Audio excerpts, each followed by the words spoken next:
Hi everyone, मैं अनु स्वागत करती हूँ आपका पॉलिटीहुड के हमारे इस यूट्यूब चैनल में।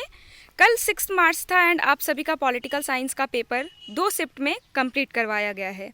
फर्स्ट शिफ्ट का आप लोगों ने एनालिसिस देख लिया होगा, तो इस वीडियो में हम सेकंड शिफ्ट का एनालिसिस करने वाले हैं। And again it is a one stop solution जो आपको हेल्प करेगा। आपके माइंड का जो रेस्टलेसनेस है एग्जाम के बाद, जो हर स्टूडेंट फील करते हैं कि कौन से क्वेश्चंस थे जो मैंने गलत करे, कौन से क्वेश्चन से मैंने राइट किए हैं, तो ये जो है एक रेस्टलेसनेस क्रिएट करता है आपके माइंड में, उसी का एक वन स्टॉप सॉल्यूशन है। एंड नेक्स्ट थिंग कि ये जो क्वेश्चंस होंगे जो हम डिस्कस करने वाले हैं, ये हमारे स्टूडेंट्स के द्वारा कलेक्ट किए गए हैं, उन स्टूडेंट्स के द्वारा जिन्होंने खुद इस एग्ज़ाम में अपियर किया था।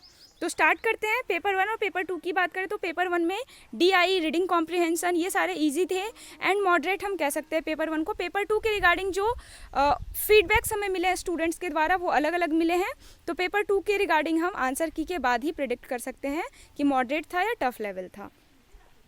क्वेश्चंस पर हम आते हैं देर ना करते हुए।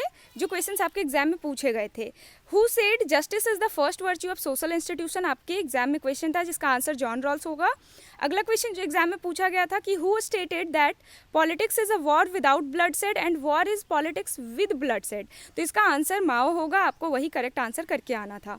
अगला क्वेश्चन है कि who said rights are what we expect from others and what others from us, तो इसका जो करेक्ट आंसर होता वो हॉब हाउस होता। इसके बाद जो अगला क्वेश्चन है वो सिक्योरिटी डायलेमा जो टर्म है उसको किसने कॉइन किया ये पूछा गया था, तो इसका भी आंसर जो होगा वो हर्ज होगा। आपको यही करेक्ट करके आना था।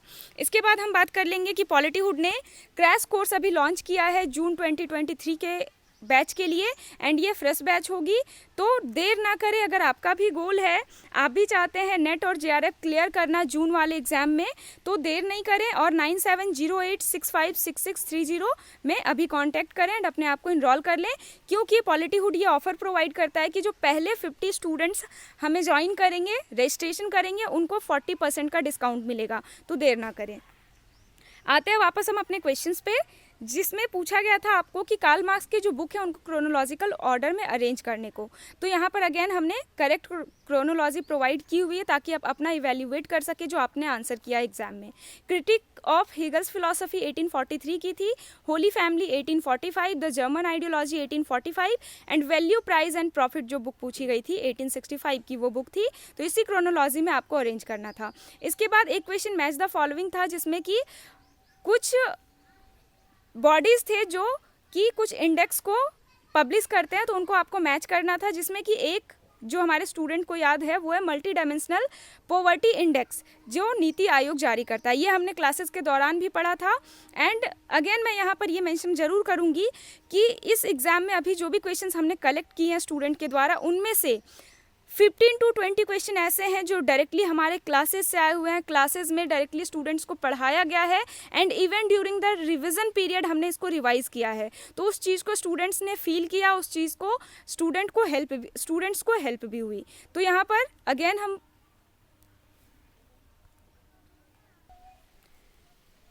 यहाँ पर हम बात करेंगे अगले क्वेश्चन की तरफ, जो पूछा गया था आपको क्रोनोलॉजी में अरेंज करने को सेकंड एडमिनिस्ट्रेटिव रिफॉर्म कमीशन के रिपोर्ट्स को। तो यहाँ पर आपको सही अरेंजमेंट दिया हुआ है, crisis management, ethics in governance, social order और लोकल गवर्नेंस, इसी क्रोनोलॉजी में आपको अरेंज करना था रिपोर्ट्स को, यही करेक्ट आंसर होता। आगे देखेंगे हम, एक क्वेश्चन आपको कॉन्स्टिट्यूएंट असेंबली से पूछा गया था जो स्टेटमेंट बेस्ड था, मल्टीपल स्टेटमेंट्स। इसमें 1, 2 एंड 4th ऑप्शन जो आपको दिया गया है वो करेक्ट होते, थर्ड ऑप्शन के चांसेस है कि गलत होता, बट यहाँ पर क्योंकि हमारे पास एग्जैक्ट वर्ड नहीं है जो आपके एग्जाम में था, तो इसको हम इवेल्युएट कर सकते हैं जब आंसर की आएगा तब। एंड यहाँ पर मैं श्योरिटी के साथ आपको बता दूँ कि फर्स्ट, सेकंड एंड फोर्थ जो स्टेटमेंट वो एब्सोल्युटली करेक्ट था। इसके बाद आगे देखेंगे, तिलक से क्वेश्चन पूछा गया था स्टेटमेंट बेस्ड, जिसमें कि आपको एलिमिनेट करना था, यानी कि जो कोड्स दिए हुए थे उसमें 3 आंसर्स करेक्ट होते, यानी कि एक एलिमिनेट करके आप आंसर तक पहुंच सकते थे। एलिमिनेशन इसमें फर्स्ट ऑप्शन होता कि he opposes Poona New English School, Tilak ने अपोज नहीं किया था बल्कि सपोर्ट किया था, एस्टैब्लिश किया था इसको, तो बस आपको वही एलिमिनेट करना था एंड आप आंसर तक पहुंच जाते। अगला क्वेश्चन हम देखेंगे, CB मैकफर्सन का कौन सा आइडिया इसमें से नहीं है, तो एक्सट्रैक्टिविटी का जो आइडिया है वो नहीं दिया है उन्होंने, आपको यही आंसर करना था। इसके बाद मंडल कमीशन से क्वेश्चन आपको पूछा गया था, स्टेटमेंट बेस्ड था। पहला स्टेटमेंट आप यहाँ देख सकते हैं करेक्ट है, सेकंड स्टेटमेंट गलत दिया हुआ था तो आपको गलत वहाँ पे मार्क करना था, यानी कि 1980 में ये रिपोर्ट आई थी, 79 में नहीं आई थी।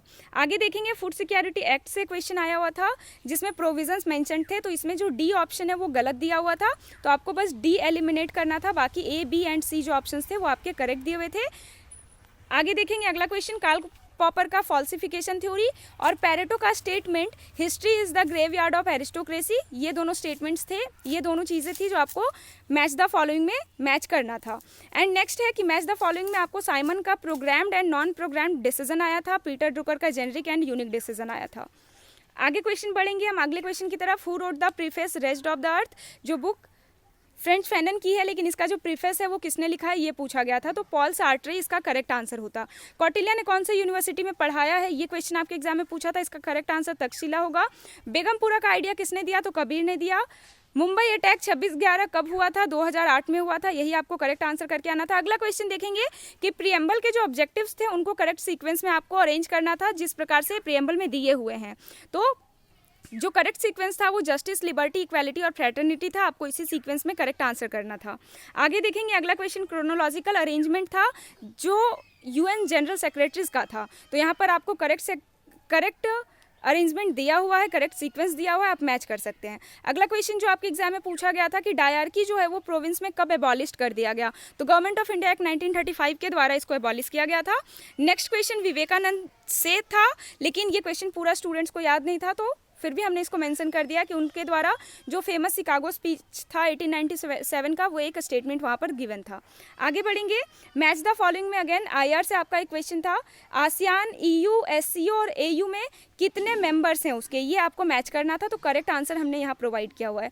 वंदे भारत मिशन से क्वेश्चन था, तो वंदे भारत मिशन आपका कोविड के टाइम में जो हमारे इंडियन सिटीजन्स थे उनको डिफरेंट कंट्री से, अलग अलग कंट्री से इंडिया वापस लाने की एक मुहिम थी, तो यही आपको करेक्ट आंसर करना था। सागर इनिशिएटिव से क्या क्वेश्चन आया था ये तो याद नहीं है स्टूडेंट्स को, बट उन्होंने मेंशन किया है कि सागर इनिशिएटिव था मेंशन कहीं क्वेश्चन में, तो बस आप इसको ध्यान में रख लें। स्टेटमेंट क्वेश्चन एक था जिसमें एक्टिस्ट पॉलिसी के रिगार्डिंग क्वेश्चन आया हुआ था कि नरसिम्हा राव के दौरान, नरसिम्हा राव जो है उनके प्राइम मिनिस्टरशिप के दौरान ये लाया गया था या नरेंद्र मोदी के प्राइम मिनिस्टरशिप के दौरान, तो इसका आंसर जो होगा वो नरेंद्र मोदी होगा, नरसिम्हा राव नहीं होगा। इसके बाद अगला क्वेश्चन जो पूछा गया था वो इंडियन फेडरलिज्म से था, स्टेटमेंट बेस्ड। आप देख सकते हैं Indian federalism is original and not copied और diminished from form of other forms of federalism, ये स्टेटमेंट आपका सही लग रहा है, बट अगेन आंसर की जो आएगा वही फाइनल डिसीजन करेगा इस आंसर का। सेकंड जो है वो India has evolved its own unique federalism according to its need, तो सेकंड स्टेटमेंट इसमें अनडाउटेडली सही दिया हुआ है। इसके बाद जो क्वेश्चन आपने देखा वो पूछा हुआ था कि फेडरलिज्म को, इंडियन फेडरलिज्म को सीमलेस वेब किसने बोला है, आपको इसमें करेक्ट आंसर ग्रेन्यूल ऑस्टिन करना था। इसके बाद करेक्ट स्टेटमेंट पूछा गया था, सेंटर लिस्ट में 97 सब्जेक्ट, स्टेट लिस्ट में 61, कंकरेंट में 52 और originally concurrent list had 47 subject. तो यहाँ पर जो गलत स्टेटमेंट होता वो सेंटर लिस्ट का था, क्योंकि सेंटर लिस्ट में हमें पता है 100 सब्जेक्ट्स हैं, 97 अभी करंट में नहीं है, तो बस फर्स्ट गलत था, बाकी स्टेट लिस्ट, कंकरेंट और ओरिजिनल कंकरेंट लिस्ट के सब्जेक्ट्स यहाँ पर करेक्ट गिवन थे। उसके बाद असर्शन रीजन का एक क्वेश्चन था जिसमें ये बोला गया था कि यूएसए आफ्टर कोल्ड वॉर एक डोमिनेटिंग पावर के रूप में निकल के आता है, तो ये आपका असर्शन सही दिया हुआ था। And after the disintegration of USSR the world system left with unipolar, तो यहाँ रीजन भी करेक्ट दिया हुआ था, तो आंसर आपका फर्स्ट होता कि assertion and reason both correct and reason is the correct explanation. आगे देखेंगे हम अगला क्वेश्चन कि असर्शन रीजन में ही था कि justice is compatible with equality and justice requires positive liberty. Okay, तो यहाँ पे आपका जो आंसर होगा वो दोनों करेक्ट होंगे, बट करेक्ट एक्सप्लेनेशन नहीं था, तो ये आपको वहाँ पे ध्यान देना था। ओके, सो यहाँ हमारे सारे एनालिसिस ख़त्म होते हैं, हमने जो भी क्वेश्चंस कलेक्ट कर पाए थे उनका हमने एनालिसिस किया है। एंड एक और क्वेश्चन था जो यहाँ पे मेंशन नहीं है, एथिक्स और केयर से एसोसिएटेड एक क्वेश्चन आपके एग्जाम में पूछा गया था, तो वो क्योंकि स्टूडेंट्स को पूरा नहीं याद है तो वो मेंशन नहीं है यहाँ पर। उम्मीद करती हूँ आपको वीडियो पसंद आया होगा, आप अपना जो डाउटफुल जो एक सिचुएशन है उससे बाहर आ पाए होंगे एंड आपको सॉल्यूशन मिला होगा। Thank you so much for watching the full video, we will meet in the next video. Thank you so much.